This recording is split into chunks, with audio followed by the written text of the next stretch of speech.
Hey everyone, it's Lucy the producer here, and I just wanted to give a big thank you and shout out to our very first Patreons, Crystal and Heather Perez, Misty Miller, Jessica Meisner, Jerry Haynes, Sarah Lou, Kia Love, Jonathan Beats, Cassie S, Pixie Pie, and Emma Digman. Thank you so much, guys, and if anyone would like to become a Deadly Debbie Patreon and receive weekly bonus episodes, early episode uploads, and much more, you can sign up by clicking on the link in the show notes, and we are at patreon.com/Deadly Debbie's Creepy Files. Also, if you have a true story of your own to share with us, you can send it in to us at deadlydebbie@mail.com. Or if you would like to tell the story yourself, we can set up a Zoom call with you and make it happen. Now over to Debbie.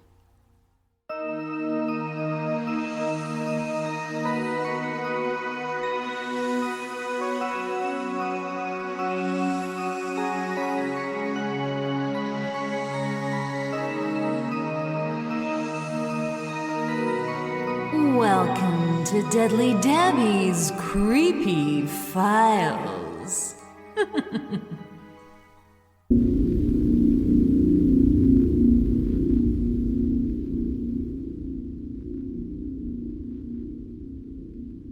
The apartments that I live in were built in the 70s. I have met a woman who's lived in these apartments on and off since the 80s. I mention her because she has something to do with this story as well. I have lived in the complex for 5 years now, first in a 1-bedroom and then for the last 4 years in a 2-bedroom. I never expected anything weird or creepy in the 1-bedroom unit. None of this started happening until I moved into this unit. The first things that began happening happened to my daughter, who was around 5 months old at the time. She would often stare at spots in the room randomly. We would be playing with her or talking to her, and she would stop abruptly and just stare. These stares developed into her smiling at whatever or whoever she was looking at and waving her hands around. She then began to say the name George, and as her verbal skills developed, even began talking to George. We don't know anyone by that name. Not long after she began doing this, I gave birth to my son. For the record, he as well eventually started talking to George. I'm a stay-at-home mum and my husband works nights, so I often wait until my kids are sleeping and my husband goes to work until I can have a shower and a snack. Everything was normal this day, but my son hadn't been feeling well and had thrown up on me, so I found the need to shower that night particularly important.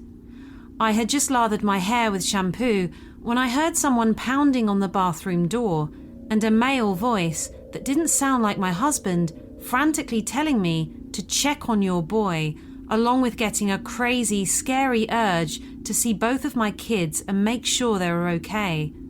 I had never ran to my kids' room so fast. I didn't even bother to turn the shower off. I got into the room and I could hear my infant son choking. He had spit up in his sleep and started to choke on it. I was able to get the spit up out of his throat and he was okay, thank God. Now this is where my neighbour comes in. It came up in a casual conversation that she used to live next door to the apartment I do, and we began talking about different things like the carpet, the cabinets, the wall colour, things of this nature, when out of the blue she asked, "Have you met George yet?" When I asked who that was, she told me that when the apartments were first built, you could buy them instead of just renting them. A man named George bought the one we both lived in. He was an older gentleman, retired and had no family, but everyone in the apartment complex loved him. He was always kind to the neighbourhood kids and helped out if people asked. When she had first moved in, she lived next to George and said he was her favourite neighbour until the early 90s when he passed away. Then mentioned he had lived in the exact unit my family lives in now. I then told her about my kids speaking to a George and the story about my son. She told me, "Yeah, that sounds like him." I still occasionally experience small things, catching a whiff of cologne, appliances turning on and off, seeing things moving out of the corner of my eye, And my kids do occasionally mention George in passing, but nothing like what happened that night.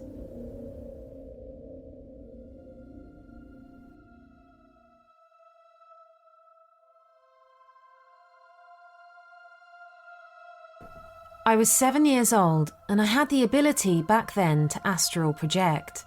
I could lie in bed and somewhat meditate and feel myself lifting out of my body.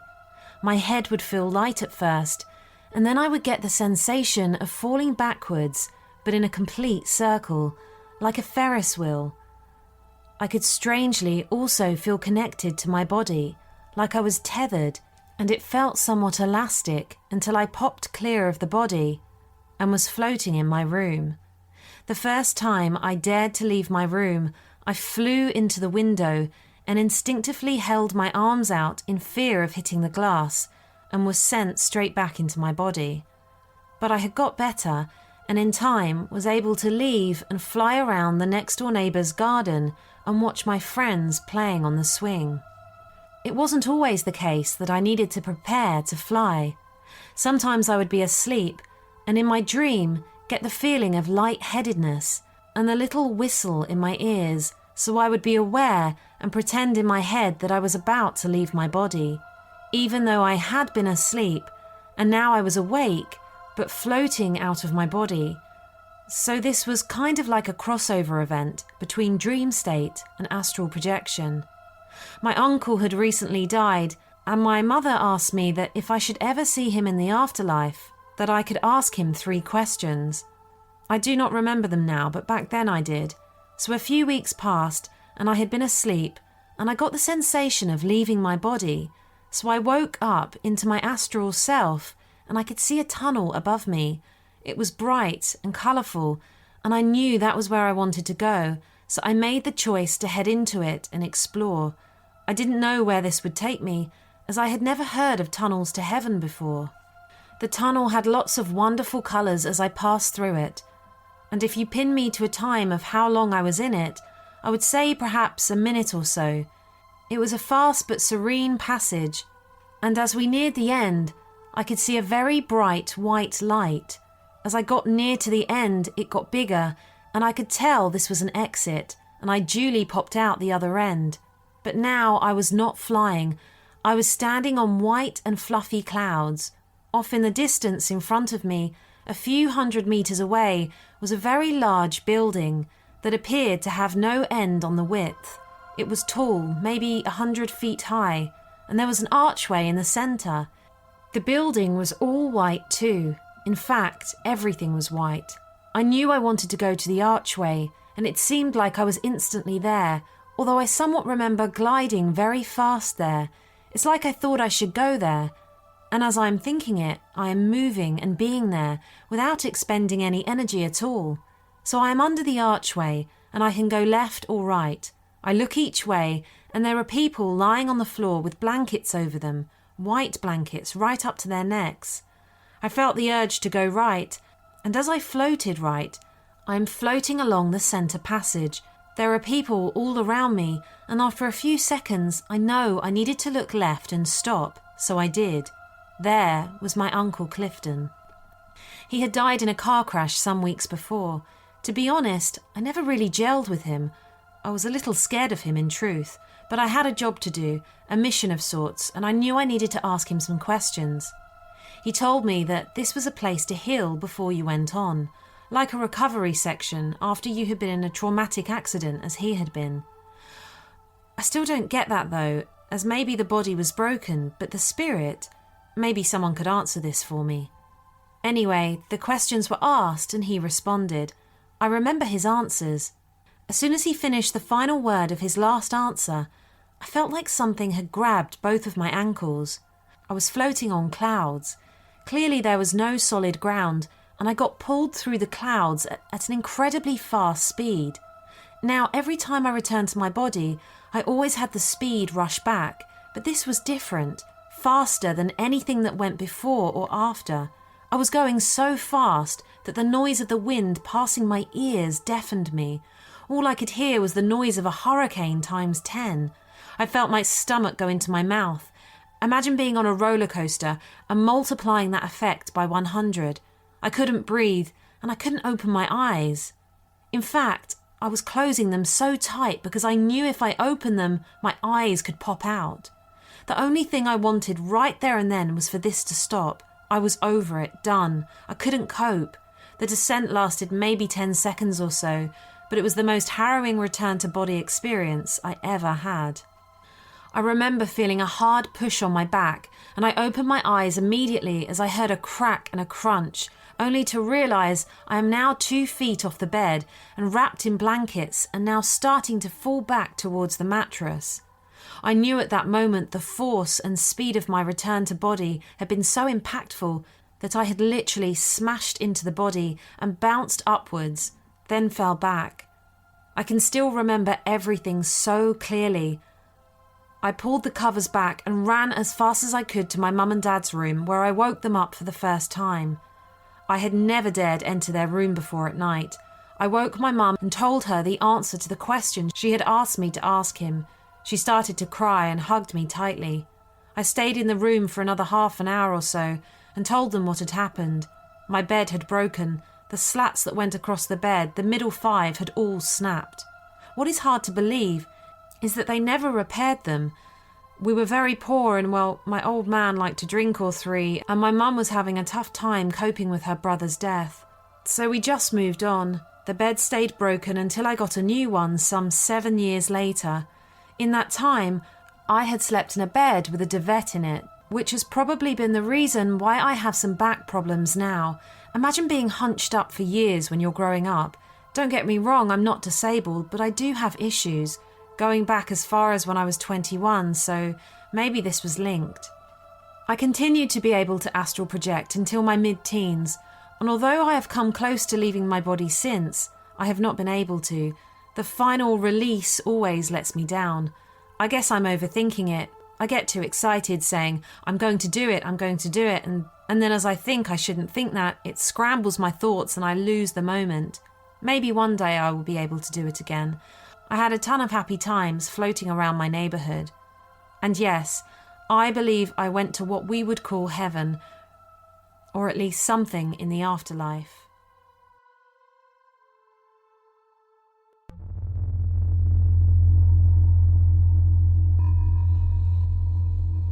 I served in the Marines from 2014 to 2016 and did 1 tour of Afghanistan. My best friend and I, Lance Corporal Sean Trevors, were stationed together in Camp Dwyer for a short time to help with standard survey and watch. One day we went on a routine convoy to deliver supplies to a unit about 30 kilometers out. We came across a building while a sandstorm was developing towards the west. We were ordered to seek shelter until the storm passed. Now, when I say building, I mean this thing was a building that looked incredibly out of place. We were essentially in what I would call a small valley, and the nearest village was about 3 to 4 miles away. After about 10 minutes, we scanned the building and found no civilians or combatants. 2 Marines were outside, standing near the wall that was in front of a building, and 2 were on the roof, while the rest of us ate some chow, and were just shooting the shit on the 2nd floor. There were 4 floors, by the way. All of a sudden, when we heard shots fired and the same over the radio, we scrambled to get our gear. I went to the window, which was next to a door leading to a balcony of sorts. After what seems like hours, we finally stopped hearing fire and received the cease order. We were told to check our ammo, and for any wounded, and to check the eliminated targets. I went to go and look for Sean as I couldn't reach him on the radio. I looked through the entire building and I couldn't find him anywhere. I went to my squad leader and was told he last saw him on the corner wall near the left of the building. I'm sorry to say that I did find my best friend, but he had been shot in the neck. I called for a corpsman, but was unable to stop the bleeding. I did everything I could to keep him alive. I applied pressure and I tried to keep him conscious, but unfortunately, I had to hold my nearest and dearest friend in my arms as he took his last breaths on this earth. I held him for as long as I could before the corpsman finally told me he was really gone, and I watched over his body until we got back to base. Now that the sad part is told, I can tell you the paranormal part. It's been 6 years since my friend and fellow brother passed, and ever since I left country and left the Marines, I've seen him in my dreams and while I've even been awake. I feel like I'm crazy, and also I wonder if it's my PTSD causing me to hallucinate, but I see him in a bad way. Sometimes I see him in dress blues or in Charlie's. Sometimes I see him in his Texas radio best, complete with cowboy boots and hat to match all the wild dip in Copenhagen straight, or while in full combat gear with his M16. But regardless of how or when I see him, I also hear him. Like, one day I was sitting in the kitchen eating dinner with my wife, who was about 6 months pregnant, and I heard clear as day the word, "Hi," as if someone were inches away from my right ear whispering it. I recently saw him at the grocery store of all places. He stood there and gave me half a salute, walked away, and faded. I don't know, maybe he's some sort of guardian angel always watching over me, but I'll never know.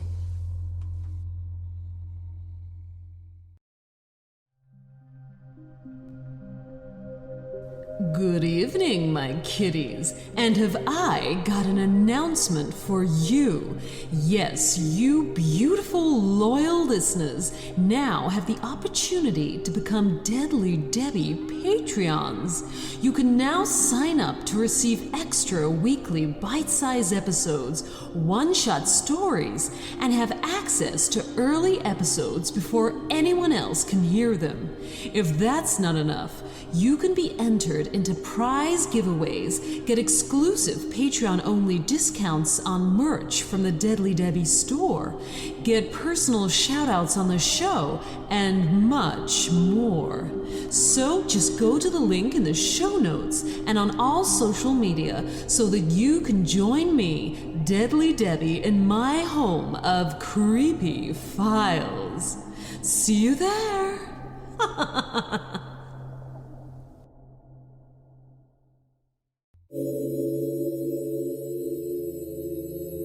It's hard for me to talk about this because it's only been a year since it stopped. It started in 2014 and it happened in my home country of Sweden when I went to an art school for a summer course as a form of daily activity. The people at this art school were some of the worst people I have ever met, and that included me, because I was kind of thrash back then too. I was 21 years old and had little experience of the real world. I had gone 2 extra years of school because of switching majors and taking an extra year on my second course, so I was literally on my first year of independence.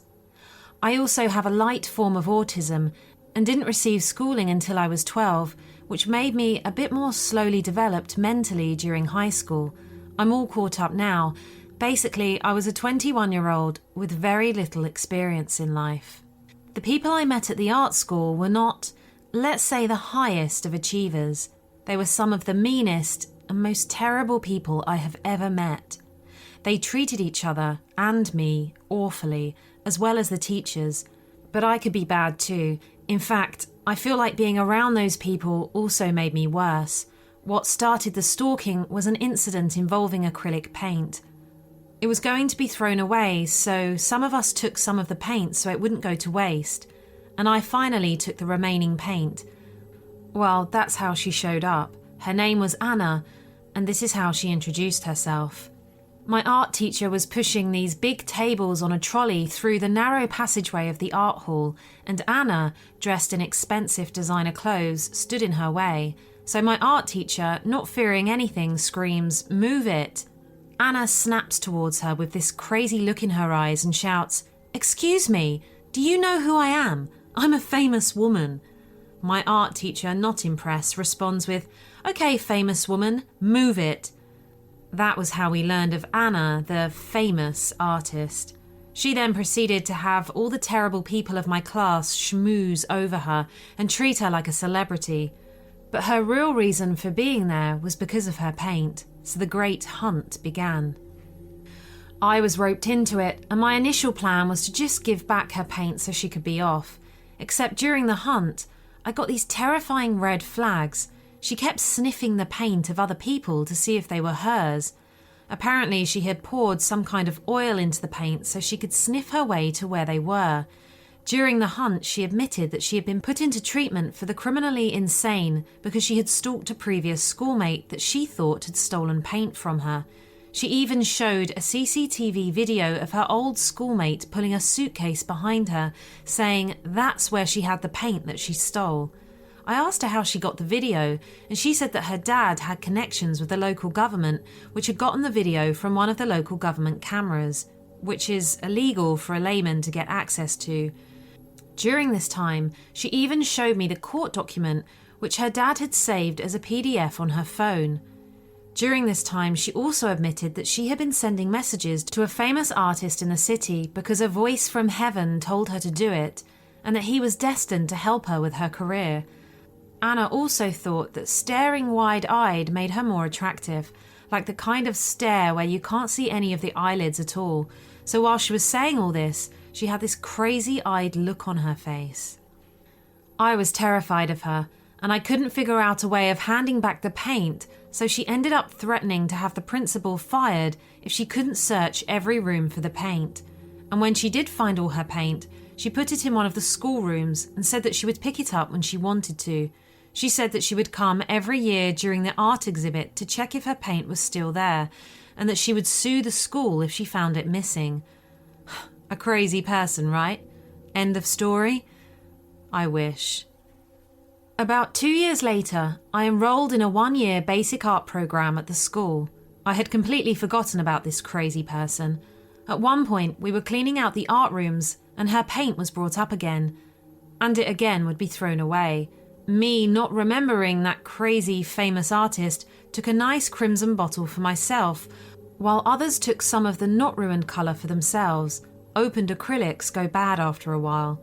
Then, as we all tried to continue with our lives, the crazy lady one day returned and started sniffing all of the colours. I didn't recognise her at all. I had forgotten how dangerously deranged she was.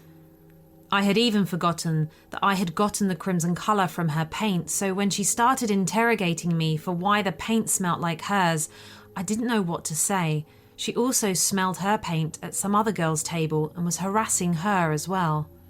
Thinking that this was all more fuss than it was worth, I threw away the crimson paint. It had started to cut from age anyway. And that is when everything went to hell and crazy-eyed Anna became my stalker. When she found out I had thrown away the paint, she became convinced that I had re-enrolled at the art school specifically to steal her paint. She started convincing a bunch of gullible and, to be honest, low-achieving people that this was true, and I started being harassed. It started with a physical attack. I was painting alone in the evening, minding my own business, when this huge brute ran into me, tackled me to the ground, and hit and kicked me. While this was happening, crazy-eyed Anna was fake crying in the corner, but I could see from the floor how she went from fake crying into gleefully smiling as I was being kicked and hit. Another girl she had recruited picked up and smashed my phone, breaking it. As the guy stormed off and the second girl followed, I stumbled onto my feet and asked Anna why she had done this, and the answer she gave me made me realise what kind of person she was. "So you know that I can hurt you if I want." That is the answer she gave me. I later asked the brute why he had attacked me, and he said that he hated people who stole. This guy is now training to become an art teacher. I really fear for those children. I had bruised my ribs, but was not allowed to go to the hospital because the principal didn't want to get involved, and since my phone was broken, I couldn't call for an ambulance, so it took so long to get to the hospital that the outside signs of the abuse had healed. During this time, crazy-eyed Anna started wearing a crimson jacket wherever she went. I asked her why she was wearing it, and she said she looked pretty, thinking that talking nicely to her would start a friendly conversation to maybe smooth things over. Well, Anna is not like normal people, and she does not think like normal people. Her response was that she wanted me to think of her every time I saw this colour, and said that she had seen it work in a movie, and then added, "I am more beautiful than you will ever be." Wherever she went, she had a horde of schmoozers around her, all thinking she was some kind of famous and fancy artist. But eventually, she had to leave the school, and I thought I had peace. Except one day she suddenly showed up and gleefully presented me with the school's Russian exchange student. This student had been sitting at my table every day for weeks, and I hadn't paid them any mind because why would I? She was allowed to sit there. But this is when crazy-eyed Anna drops the bombshell that this exchange student was A, not a real exchange student, and B, she had been putting her phone on the table each mealtime while having it on speaker with Anna on the other end, silently listening in on my conversations. I remember when she first told me this, how I didn't believe it, and a part of me still had a hard time realizing the lengths this woman was going to were real. But it was what she said next that terrified me the most. She said, "I know about the secret messages behind your words. I know what you are up to, and I heard a voice from above that told me that it was my mission in life to keep an eye on you and to make sure you behave." The abuse at school escalated quickly after this. I was harassed and cornered in every classroom and chased around school, and at the same time I got no help. It escalated into an incident that happened one late weekend night. I was sitting in the school's texture room when a guy suddenly burst in and started running towards me, screaming, "What makes you think you can sit here?" He did not go to this school. I jumped out of a window and started running towards my dorm and managed to call 112 in the meantime, the emergency number for Sweden. I managed to scream out that I needed help and where I was. I ran towards my dorm, but another guy was waiting for me there, so I ran towards the head building, but a third guy was waiting there. They cornered me, and I remember how scared I was. I thought I was going to die. But then, a light of hope, blue and red lights from the road. I was saved. I remember how happy I was to see that police officer. Everything would finally be over. And then he walked right up to the girl who orchestrated all of it. And he greeted her like a friend. And I knew in that moment that he wouldn't save me. I screamed for help and he ignored me. She then told him there was no issue here. He said he was looking forward to seeing her around town. Then he left. He left me and just drove away. The last thing I remember is the backlights of that police car driving into the distance. I wake up the next morning, laying on the ground with a huge bump on the side of my head. I don't know what happened. Malin, the fake exchange student, claims they never touched me and I just passed out when one of the guys grabbed me. I know better. I know the pain I felt and the huge bump on the side of my head. I called 112 and called for an ambulance. At this time, because of the abuse, I had memory loss and I couldn't quite tell the lady what the issue was, but I made a mistake. I told her that I had called 112 the day after and that a police officer just left me. And she got mad. Really, really mad.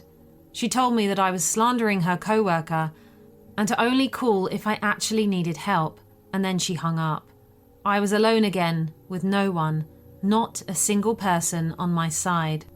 I tried to make a police report against Anna and Malin, but the officer had heard about me and deleted my report.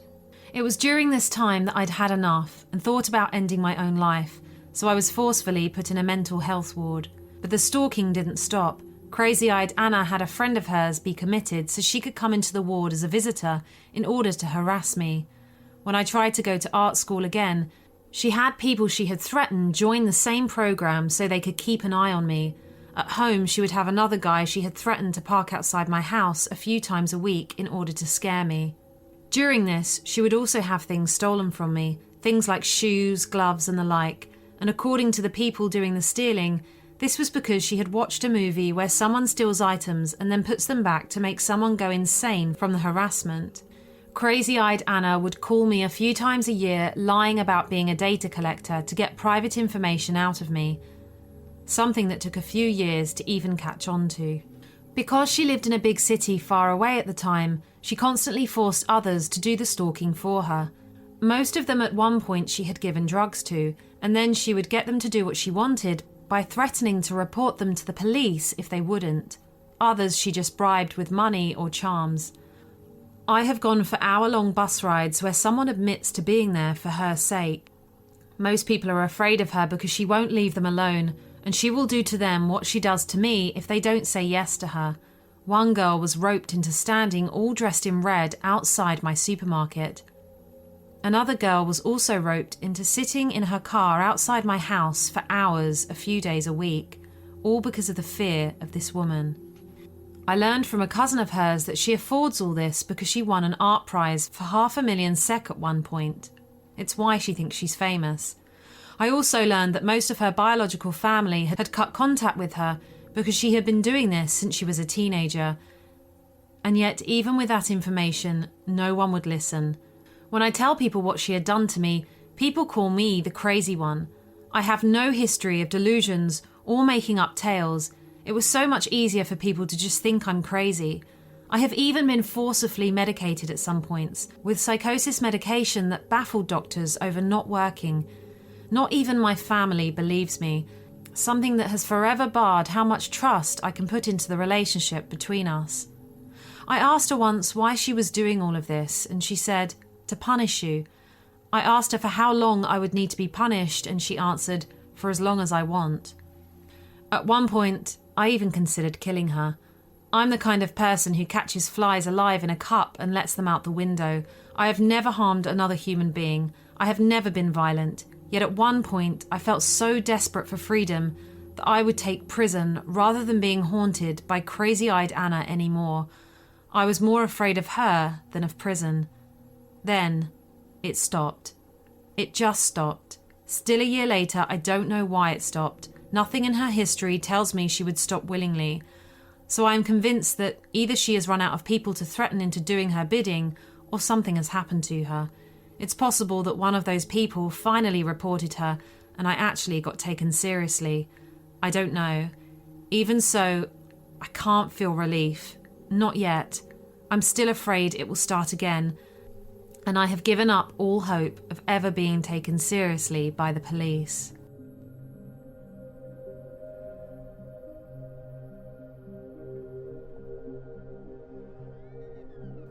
Well, that's all for this week, pussycats. Do remember to email your creepy stories into us at deadlydebbie@mail.com. And as always, leave a rating and review. Sleep well, kitties.